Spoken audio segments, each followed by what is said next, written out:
당신을 위해 새로운 맥미니를.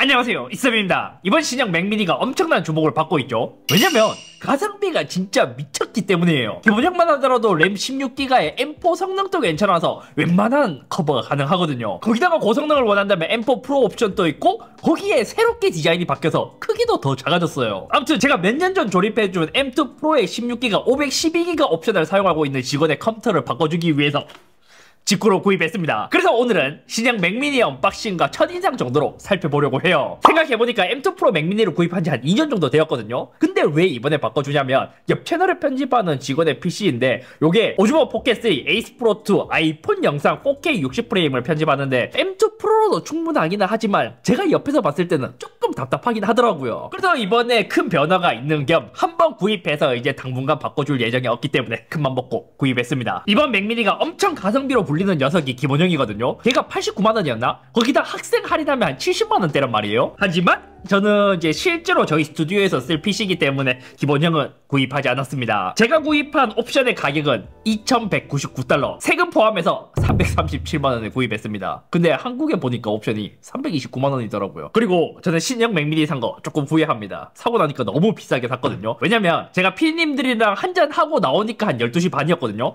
이때 딱 보니까 12시에 이미 신형 맥미니가 발표를 했었고 너무 늦게 사면 너무 늦게 배송이 올까봐 그냥 이제 술김에 옵션을 골라서 샀는데 좀 과하게 옵션을 넣긴 했어요. 여기서도 재밌는 건 M4 기본형은 89만원, 여기서 M4 프로를 선택하면 209만원부터 시작합니다. 제 생각에 기본 영상 편집 그냥 취미로 한다면 M4만 하더라도 얘는 16기가 램이다 보니까 이제 취미 용도로도 괜찮게 쓸 수 있고 좀 쾌적하게 쓰려면 프로로 가는 게 맞다고 봐요. 제가 선택한 옵션은 딱 두 개만 업그레이드 했습니다. M4 프로 기본형이 12코어에 16코어 옵션인데 저는 여기서 이제 30만원 추가해서 14코어 CPU, 20코어 GPU로 업그레이드를 했고 저장 장치는 2테라로 업했습니다. 솔직히 저장 장치도 이만큼 높일 필요가 없어요. 왜냐면 맥북이나 맥이나 모두 다 이제 썬더볼트 4, 5를 지원하거든요. 우리가 PC에서는 M.2 SSD 있잖아요. 그걸 인클로저를 이용해서 쓰면은 이제 빠른 속도로 더 싸게 쓸 수 있기 때문에 사실 이만큼은 필요 없습니다. 다만 이제 우리는 조금 더 이제 쾌적하게 업무하라는 마음에서 PD님들의 PC를 모두 2테라로 업그레이드해서 구입해드리고 있고요. 그것도 있어요. 만약 PC를 잘 한다면 용량 관리를 하면서 잘 쓰거든요.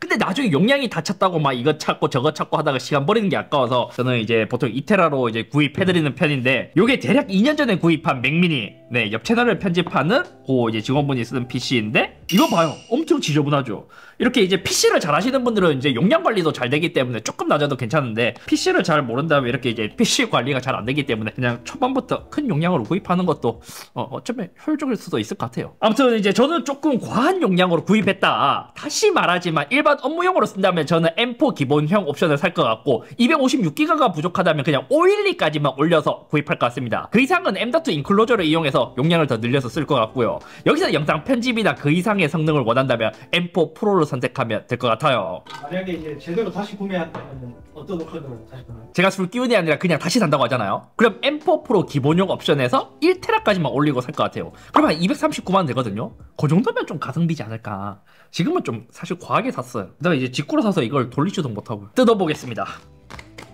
처음에 배송 왔을 때 박스도 진짜 작더라고. 짜잔, 맥미니. 박스도 우리가 기존에 갖고 있었던 맥보다 더 작은 게 뭐냐면 요게 이제 M1 울트라 옵션이 들어간 이제 맥 스튜디오입니다. 얘가 굉장히 크죠. 그리고 M2 프로가 들어간 맥미니입니다. 얘가 진짜 오래전 인텔 맥이랑 똑같은 폼팩터를 사용한 맥미니예요. 근데 진짜 애플이 변태인 게 뭐냐면 위에서 딱 보잖아요. 인텔 맥미니랑 맥 스튜디오랑 크기가 완전 똑같아요. 진짜 얘네들은 변태야 변태. 근데 신형 맥미니는 박스부터 훨씬 더 작아졌다. 패키지 때문에 이제 그래도 이제 좀 높기는 높은데 되게 작죠? 뜯어봅시다. 맥미니. 얘도 탄소 중립이라고 이렇게 적혀있네. 맞아, 맥 중에 최초로 탄소 중립을 이룬 제품이라고 했어요. 외부에서 옵션표는 14코어 CPU, 20기가 GPU, 24기가 램, 2TB. 오? 얘는 또 중국 생산이 아닌 베트남 생산이네요? 애플도 점점 베트남 공장에서 생산하는 제품이 늘어가는 것 같아요. 오, 재밌네. 짠! 짠! 얼마나 작을까요? 오, 되게 작네. 제 갤럭시랑 비교하면 요 정도예요, 요 정도. 야, 핸드폰 두 개 정도 사이즈네. 오, 야, PC 진짜 작다. 기존 맥미니도 작긴 했어요. 높이가 낮은 대신 되게 널찍한 면적을 쓰고 있었거든요. 근데 신형 맥미니는 맥 스튜디오처럼 높이는 더 높아졌지만 되게 작은 컴팩트한 사이즈를 갖고 있습니다. 그냥 맥 스튜디오 미니판 같다. 이걸 제가 들어볼까요? 한 손으로? 맥 스튜디오 한 손으로 들었을 때 굉장히 무겁습니다. 이 정도고 맥 미니. 오, 그냥 딱 차이 나죠. 와, 맥 스튜디오랑 비교하면 이 정도 사이즈고요. 옆에서 봤을 때도 되게 작죠? 이렇게 코너에 한번 놔볼까요? 코너에 되게 작습니다.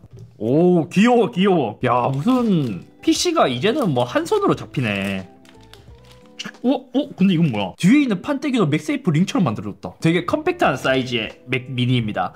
맥 미니가 이번에 쿨링 시스템도 맥 스튜디오랑 비슷하죠. 밑에서 공기를 빨아들이고 전체 쿨링을 한 다음에 여기 뒷부분에 있는 구멍으로 다시 배기를 하는 그런 시스템을 갖고 있다고 해요. 저는 이제 기존 맥미니에서 단점이었던 전면에 있는 포트가 새로 생긴 거, 요것도 좋아요. 이어폰 단자가 앞에 있는 것도 좋고, 요건 LED 인디케이터, C타입 단자 2개, 그리고 뒤에 포트가 이렇게 있습니다. 여기는 이제 전원 케이블이 있고 이더넷, HDMI, 그리고 썬더볼트 5 단자가 3개 이렇게 있죠. 이것도 M4로 선택한다면 썬더볼트 4 단자이고 M4 프로로 선택한다면 썬더볼트 5 단자로 바뀌어요. 그게 조금 아쉽긴 하네요. 자, 기존 맥미니에서 전원 버튼도 오른쪽에 있고 이더넷도 오른쪽에 있고, HDMI는 조금 다르긴 하지만 이제 C타입 포트도 이렇게 있고. 근데 요즘은 웬만큼 다 C2C로 바뀌었기 때문에 필요는 없지만, 그래도 이제 PC에서는 A타입을 가끔 쓰는데 A타입이 완전히 사라졌습니다. C타입은 여기 뒤에 3개인데 오히려 앞에 2개가 더 늘어났으니까 이거는 버프네요. 맥 스튜디오 보면 A타입이 그대로 아직까지 남아있죠. 그리고 개인적으로 조금 더 좋았으면 하는 게 뭐냐면, 그래도 맥미니나 맥 스튜디오나 맥을 사용하시는 분들은 게다가 얘가 그냥 M4 옵션만 있는 게 아니라 M4 프로 옵션까지 있잖아요. 그러면 M4 프로를 선택했을 때 앞에 이제 SD카드 단자만 하나 있으면 진짜 작업자분들에게 너무 좋을 것 같은데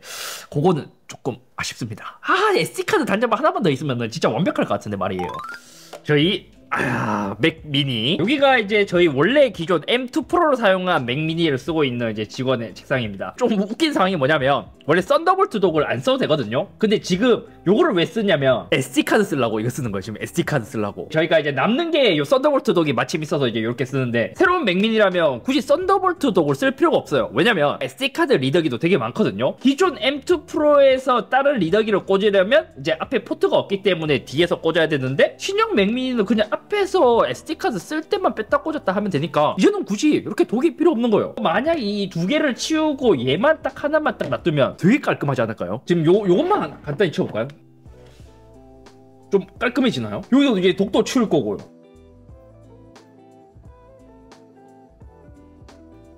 근데 이거 다시 쓰네요. 마우스 여기 이거 사줬는데. 아무튼 요것도 이제 새로운 M4 프로의 성능을 보기 위해 간단히 한번 테스트를 해봤는데 좀 충격적이었습니다. 왜냐면 제가 처음 M4 프로만 테스트해봤을 때 역시 신형이라서 좋아졌네 라고 생각했다가 조금 오기가 생겨서 그동안 우리가 갖고 있던 M1 맥스, M2 맥스, M3 프로도 모두 같이 테스트를 돌려봤거든요. 이 PC마다 램이랑 옵션이 모두 다르긴 하지만 이거를 감안하더라도 이제는 M4 프로의 성능이 진짜 많이 좋아졌습니다. 먼저 긱벤치 6의 점수를 보자면 갖고 있는 맥 중에서 성능이 가장 좋았어요. 참고로 이것은 절대적인 수치가 아닙니다. 이제는 많은 분들이 아시겠지만 맥을 구입할 때 CPU랑 GPU 옵션이 있단 말이에요. 그래서 이 옵션에 따라서도 모두 다르기 때문에 풀칩이 아닌 제품들도 있어서 단순히 그냥 참고 용도로만 봐야 돼요. 아무튼 이제 아이패드 프로에 들어간 M4랑 비교하자면 싱글 점수는 비슷하지만 멀티가 이제는 얘가 M4 프로가 22,000점이 넘더라고요. M4 대비 멀티 성능은 52% 더 증가했고 M3 프로 대비 풀칩이 아니긴 하지만 싱글은 22%, 멀티는 58% 더 빨랐습니다. M2 맥스랑 M1 맥스랑 비교해서도 이제는 M4 프로가 진짜 빠르더라고요. 시네벤치 2024에서도 제일 빨랐습니다. M3 프로 대비 싱글은 23%, 멀티는 93% 더 빨랐어요. 그리고 시네벤치 2024가 되면서 GPU 점수도 새롭게 생겼거든요. 요거를 비교해도 제일 빨랐습니다. 3D마크에서도 그래픽 점수를 볼 수 있었습니다. M4와 비교해도 꽤 차이가 날 정도로 많이 빨라요. 왜냐면 기본 M칩에서 프로를 달게 된다면 이제 CPU의 차이도 있기도 하지만 그래픽 차이가 더 많이 크단 말이에요. 아이패드에 있는 M4랑 비교해서는 최고 점수는 52%, 최저는 96% 차이가 나고 안정성이야 아이패드는 워낙 얇다 보니까 맥이 좀 유리하게 거의 100% 가까이 나왔습니다. 아마 이제 아이패드에 있는 M4랑 비교하기도 했지만 맥미니에 들어간 M4랑 비교하면 점수가 이제 조금 더 높겠지만 그래도 요 정도 이제 비슷하게 좀 차이가 나지 않을까요? 게다가 이제 M4 프로의 그래픽 성능도 좀 좀 인상적이었어요. 기본 M칩이 있고 프로가 있고 맥스가 있고 울트라가 있고 이렇게 이제 성능별로 있거든요. 근데 M1 맥스, M2 맥스, M3 프로보다 M4 프로의 그래픽 성능이 더 높았습니다. NPU 성능도 긱벤치 AI로 돌려봤습니다. 이때도 확실히 세대가 변하면서 많이 발전했어요. 참고로 NPU, 그러니까 이제 뉴럴 엔진 같은 경우에 울트라를 제외한다면 이제 M칩, 프로, 맥스까지는 모두 동일해요. 그럼 실제 작업 성능은 어땠을까? 저희가 작업하는 파이널 컷 프로의 영상 10비트 422 3캠 14분짜리 뽑는 테스트를 진행해보니까 M3 프로보다는 M4 프로가 확실히 더 빨랐습니다. 근데 의외로 M2 맥스랑 M1 맥스의 뽑는 속도가 더 빠르더라고요. 그냥 지금 단순히 추측해보자면 이제 뭐 EU, 정확한 EU야 뭐 더 찾아봐야겠지만 아마 이제 파이널 컷에서는 메모리 대역폭이나 아니면 램의 용량 차이에 따라서도 이 뽑는 속도의 차이가 나는 걸까요? 단순히 보자면 딱 이제 빠른 순서가 램 용량 차이이긴 하거든요. 근데 뭐 여러 가지 요인이 있을 거예요. 램 용량보다 대역폭 차이가 아닌가? 라는 생각이 들었던 게 뭐냐면 M1 맥스랑 M2 맥스랑 램 용량은 2배 차이란 말이에요. 근데 대역폭은 같아요. 근데 시간 차이가 이제 램 용량 업그레이드 된 것만큼은 또 아니다 보니까 파이널 컷에서 영상 뽑는 속도는 그 램 메모리 대역폭이 좀 큰 영향을 끼치나? 블렌드 테스트에서는 CPU랑 GPU의 차이는 별로 없었는데 이거는 최신 기종일수록 더 빨랐습니다. 이 순서대로 보자면 블렌더는 이제 CPU 벤치 순으로 빠른 거라서 이거는 CPU의 영향을 가장 많이 타는 듯해요. 이것도 보면 딱 느끼는 게 있죠. CPU가 무조건 높다고 해서 빠른 것도 아니고 내가 작업하는 프로그램에 따라서 CPU를 더 높일 것인지 GPU를 더 높일 것인지 아니면 이 램 대역폭을 더 높일 것인지 램 대역폭을 위해 프로나 맥스를 선택할 것인지 아니면 램 용량을 늘릴 것인지 그것에 따라서 좀 달라지지 않을까 싶습니다. 테스트를 하면서 느낀 건 이제 M4 프로만 하더라도 이제 구형 맥스보다는 더 빠르다는 점. 저희가 이제 M3 맥스가 없어서 이제 테스트를 해보지 못했는데 거의 M3 맥스랑 또 비슷한 성능이 나올 것 같기도 해요. 게다가 이제 CPU, 그 GPU를 제외하고 CPU 성능만 보잖아요. 그러면 아마 맥미니에 들어간 M4는 쿨링 때문에 더 좋겠지만 M3 프로급 이상이라 웬만한 작업에서는 프로를 가지 않더라도 맥미니의 M4만 선택해도 꽤 빠르게 쓸 수 있을 거예요. 게다가 이제는 이제 애플 인텔리전스 때문에 램이 기본 16기가부터 시작하니까요. 그래서 우리는 파이널 컷을 쓰다 보니까 갑자기 멘붕 오는 거예요. 굳이 우리가 이제는 맥스를 선택할 필요가 없고 어디까지나 좀 램의 영향을 받는 것 같은데 맥미니가 한국 정발한 다음에 M4 기본에 램 24기가만 선택해서 한번 구입을 해볼까. 만약 대역폭의 문제라면 우리는 이제 프로나 맥스를 선택해야 될 것 같고 램 용량의 문제라면 우리는 이제 CPU나 저장 공간보다 이제 램을 업그레이드 하는데 더 투자를 해야 되지 않을까 싶습니다. 생각보다 이게 의외인데요? 기본을 선택하기엔 기본과 프로와의 램 대역폭 차이가 한 2배 정도 나니까요. 만약 파이널 컷에서 대역폭, 램 용량 어느 게 더 중요한지 아시는 분들은 댓글로 남겨주시면 더 좋을 것 같습니다. 나머지는 사용하면서 대체로 좋았어요. 아까 말했던 이제 앞에 전면에 있는 포트가 있는 것도 좋았고 이번에는 그 에너지에 들어가면 고성능 옵션이 추가되었거든요. 시네벤치에서 플로드가 걸릴 때 팬 소음은 꽤 있더라고요. 나머지는 이제 뭐 영상 편집을 하거나 다른 벤치에서는 거의 무소음에 가까웠다. 근데 또 손으로 만져보면 맥미니 전체가 뜨끈뜨끈하긴 하고요. 아무튼 오늘은 이제 새로운 맥미니에 대해서 살펴봤습니다. 이번 신형 맥미니 너무 잘 나온 것 같아요. 성능도 M4 프로까지 선택할 수 있어서 웬만한 곳에서는 이제는 이제 맥 스튜디오를 구입하지 않고 맥미니의 옵션을 조금 더 추가해서 구입해도 되지 않을까 싶습니다. 아마 저희도 이제 조금 더 테스트를 해봐야겠지만 만약 이제 M4 프로를 사용하면서 이 정도의 옵션에서도 저희가 지금까지 작업했던 게 원활히 된다 아니면 오히려 더 빠르게 느꼈다 이러면 저희는 이제는 맥 스튜디오를 구입 안 하고 더 작게 또 이제 공간의 활용도를 위해서 맥미니의 옵션을 더 추가해서 구입하지 않을까 싶습니다. 지금으로서 가장 아쉬운 점은 이제 프로에서 이제 SD카드 슬롯만 생기면 더 좋을 것 같은데 나중에 추가해 주겠죠. 아무튼 오늘 여기까지며 이번엔 새롭게 나온 신형 맥미니에 대해 살펴봤고 나중에 한국 정발하게 된다면 이제 기본형을 살펴보거나 아니면 일단 뚜따 갈까요? 뚜따. 근데 가만히 생각해보니까 요 SD카드 안 넣어줄 것 같은 게 뭐냐면 우리 이게 성능 테스트 해보니까 다음부터는 맥미니를 사면 되잖아요. 근데 지금 맥미니에 SD카드 넣어준다 그러면 맥스튜디오를 사람들이 안 살 거란 말이야. 그러면 또 기가 막히게 급 차이를 두는 애플이 절대 안 넣어주겠네.